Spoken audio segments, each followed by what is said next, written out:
Hi, welcome to my channel. I am Ajisha.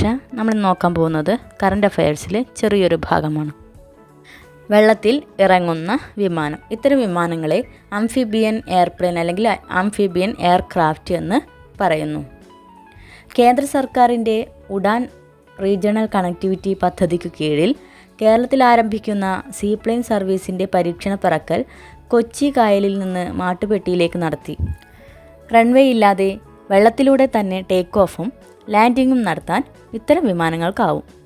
വെള്ളത്തിൽ പൊങ്ങിക്കിടക്കുന്ന water ഡ്രോമുകളിലൂടെ യാത്രക്കാർക്ക് കയറാം. കാനഡയിൽ നിന്നുള്ള ഡി ഹാവിലൻഡ് കമ്പനിയുടെ ആംഫിബിയൻ വിമാനം നിയന്ത്രിച്ചത് കനേഡിയൻ പൗരന്മാരായ ക്യാപ്റ്റൻ ഡാനിയൽ മോണ്ടഗോമറി, ക്യാപ്റ്റൻ റോഡ്ജർ ബ്രഞ്ചർ എന്നിവരാണ്. ഈ ഷോർട്ട് വീഡിയോ ഇഷ്ടമായാൽ ലൈക്ക് ചെയ്യുക, ഷെയർ ചെയ്യുക, കമൻറ്റ് ചെയ്യുക. എൻ്റെ ചാനലൊന്ന് സബ്സ്ക്രൈബ് ചെയ്യുക.